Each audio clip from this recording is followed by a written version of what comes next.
couple updates here as we get ready for a really good Rutgers team and full week ahead here with 2 road games. Before I touch on them, one note on our roster. Seth Towns will be out the remainder of the season. He's going to continue to rehab and will do everything he can to return to full health. And I'm disappointed for Seth. I know he's had a go of rough injuries.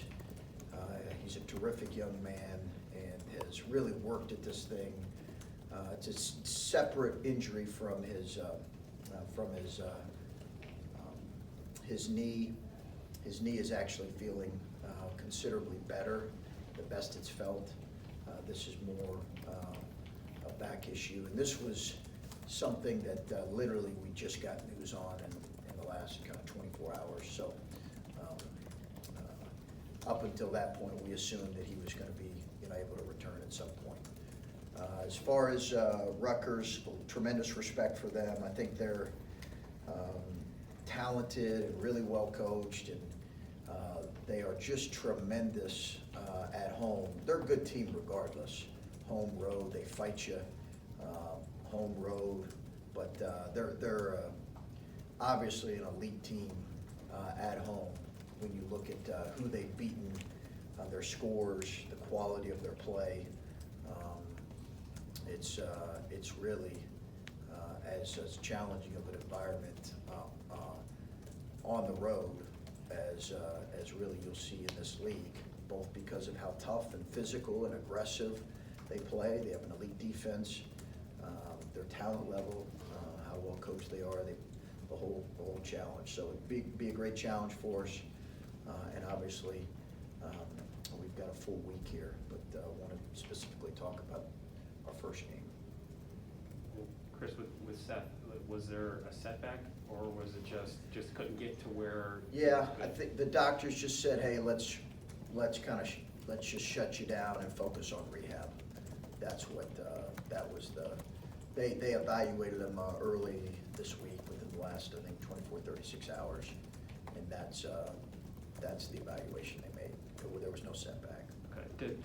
Would this preclude him playing basketball in the future, or is it No. too early to tell on something like that? No, not at all.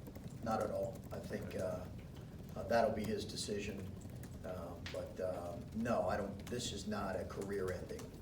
Okay. This is by no means a career ending injury for Seth. It's a season ending injury, but not a career ending. When you have a guy who has been through everything that he's been through, he talked when he committed here about how much he wanted people at Ohio State to see how much it meant to him to put that jersey on.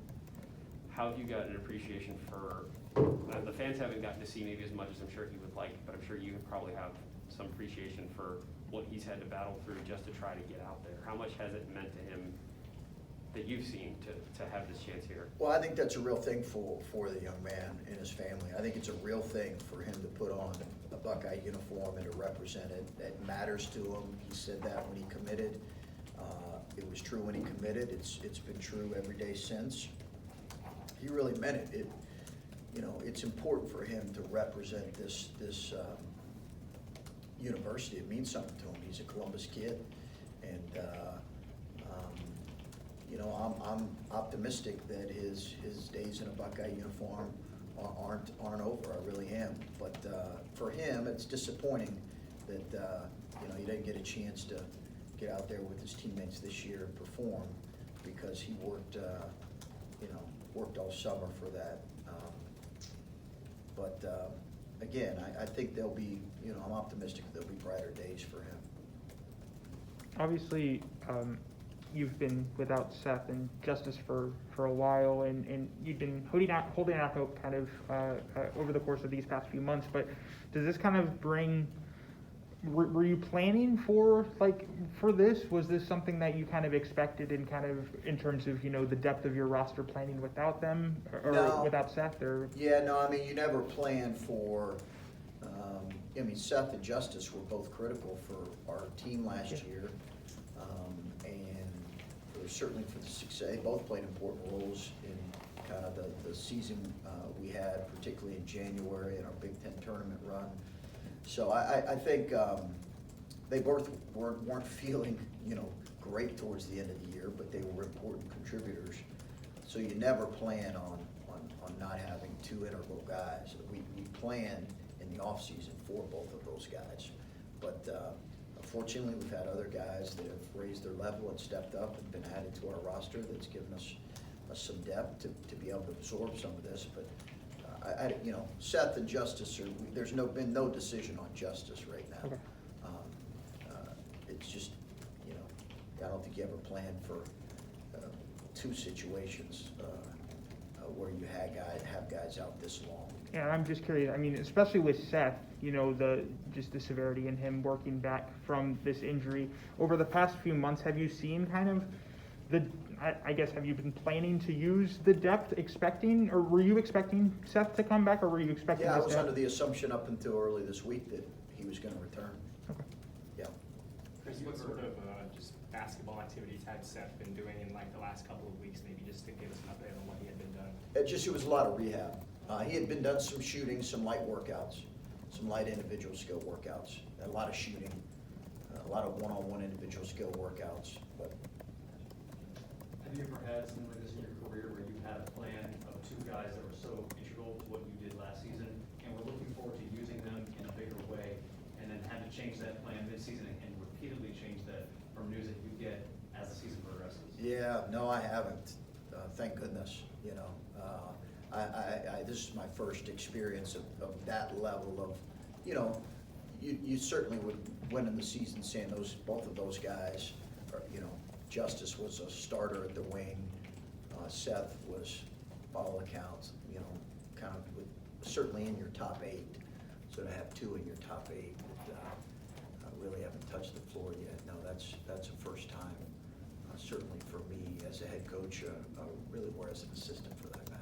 How have you been able to deal with it? You just stay in the moment and you really throw yourself into your guys. I think that, unfortunately, that's kind of what happens in athletics, is why you really feel for these two kids that have both played, because they're not played because they're both great kids. Your focus then has to be on your team and figuring out what your rotation's going to look like, and then really investing in those guys that are going to be available. To that point, Gene will be a game time decision. Again, I don't see his foot being something that's going to be long term, but it'll be a game time decision for Rutgers. Chris, you guys are 3-3 on the road in Big Ten play this year. I know it's only February, I think 8th now, but is it too early to start looking as a staff at the seeding for a Big Ten tournament and things Yes. like that? Is it just too early to start? Way too early. Yeah, Okay, it's a good question, but way too early. We're only halfway through Big Ten season for us, and some teams I think are maybe have played 11 or 12. I don't know, but for us, we're going to play 10 games. So there's so much juggling that'll happen in these last 10 games. So with that being said, you guys play 5 more games at home, I think 4 on the road, if my math's correct. What do you have to do to get, I know it's difficult, but above 500 on the road, to make sure that when that time comes to start looking at, possible seeding in the Big Ten, you guys are where you want to be, because you were able to get some more wins on the road than you had losses? Yeah, we've got some really challenging road games. I think you just have to take them one at a time, honestly, and you have to try to take some of the lessons you've learned from 3-3s. Having 3 road wins is pretty good. We certainly would have liked to have had one more, but I think you take some of those lessons you learned from those experiences, try to apply them to the next time you're playing on the road. So we'll take some of those lessons, hopefully we learned at Purdue, and try to be better heading into Rutgers. Rutgers, I added this up, their 5 starters have played 476 games, I think all of it at Rutgers, and combined for 337 starts. I don't think there's any transfers in their starting lineup. I could be wrong. I think that's right. Yeah, Those numbers seem abnormally high. I know you got guys playing fifth year and whatever, Yeah. but this sounds like something really difficult to overcome when you're playing them in their building where Yeah. they've already beaten Purdue and Michigan State. Just Yeah. what's it gonna take, I guess, for you guys to go into it with the proper frame of mind to know that their record doesn't, any indication of how Yeah. good they are? That's an absolute true observation, Steve. It's gonna take as good effort as we've had all year. I really believe that. Just because of kind of what that place, and I think many of you guys, I know a few of you have been in those environments, in that environment with fans. You know, without fans, it's a completely, Adam, I think you were there without fans last year, a completely different element. But it's just a different situation with fans. So I think it's gonna take as complete of a game, certainly as we played on the road all year, Steve. It seems like you're getting kind of deep in this process that there's been no movement to announce dates for the games that were missed. I think one has been announced, our You're getting Nebraska close on game. that? I think our Nebraska game is, am I right on that? Did they announce this, March 1st? Did they not? Am I letting the cat out of the bag on that? There was a tweet that was deleted Okay. from Nebraska. Are you Well- getting feedback that it looks good that both games will be played? 'Cause Yes. those games are important to you, I mean. Yes, in the they big absolutely picture. are, yeah. I am getting feedback. We're much closer, without saying an actual date. Let me just say, we're much closer on getting kind of the Nebraska game solidified than we are Iowa. But both, we anticipate playing both, for sure. But Nebraska's should be announced here soon. What is that process like of trying, because it's not just on you, and it's a tough spot, I would think, because it's not like your program did anything that caused these games to be canceled. I know Nebraska didn't do anything either, No. But when it comes down to trying to fit games in on your compressed schedule, what is that balance like of trying to work with the Big Ten and work with the other team and try to find a way that it makes sense for everybody? Yeah, I think it's a bit complicated, honestly, because you got multiple parties involved, and you know, everybody's got vested interests. So, you know, I think that's anytime you have that situation, it's never that easy with multiple parties who have vested interest and want appropriate time for preparation for the next opponent and travel concerns. But like I said, and we're just beginning to kind of work with Iowa and the Big Ten, but Nebraska was great. They understood and they've been more than willing, and I think we've got a date set or just about to get set. So we'll move like that towards that with Iowa. I had a couple of fans reach out to me after the Maryland game. They were wondering, obviously you can't play everybody. When a guy like Jimmy Sotos doesn't get in, a couple people said they saw you talking to him as Harrison checked in. What do you have a conversation with that guy maybe in that moment where we can't play everybody? Well, it was more of a case of sometimes Jimmy's been very much in our rotation. Mhm. So sometimes kids take that a different way if they're in the rotation, and then you ask them to go in the last 30 seconds. So it's not the first time with a rotation guy that I've not done that. I've just left guys in there because, sometimes that can be, and Jimmy was great. I just kind of said, hey, I'll put you in if you want, but this is, I understand if you just want to leave it with those guys who are in there. So that was a conversation we had. Jimmy was great. It wasn't like I said, hey, you're not playing. It was more, I just think you're looking at kind of out of respect for him. He's played and, he played in important minutes and leave it at that. I got subbed in with less than a second to go in a game once in that exact type situation, so I can understand. Yeah, kids, not just today, but dating back, I don't know how you felt, but sometimes, particularly if, Jimmy helped us play well against Minnesota a couple games ago, so he's got to stay ready. I'm confident he will stay ready. So that was all that was about. We were talking with Cedric a little bit about his kind of impact with his, with his teammates, with the coaches, like off the court, and kind of what he's tried to kind of instill, what his legacy would be, his impact on other people, how that's a focus of his. And I'm curious about how you've seen that from him in just a short time that you've known him, kind of his impact and what that could Like, are you seeing that come to fruition with him in his interactions with you and in his interactions with his teammates? Well, we've loved, I think his teammates would say the same thing. We've loved having Cedric here. We've loved having him part of our program. We really have. He's a great kid who's, took a chance on coming from a different kind of part of the country and has played a really important role and will continue to do so. And I think he sees himself as a guy who loves to play, loves to hoop, but also it's bigger than just basketball for him. And I love Cedric. We've loved having him. We really have. So we're glad he's a Buckeye here this final year of his college career.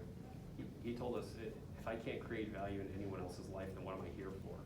Have you found him to be a bit of a deep thinker? I think we're all still learning more and more about Cedric, but what I found him to be is a quality individual who cares about the right things. So I think it doesn't totally surprise me that would come from, come out of his mouth, because he seems a pretty thoughtful kid and a really quality person.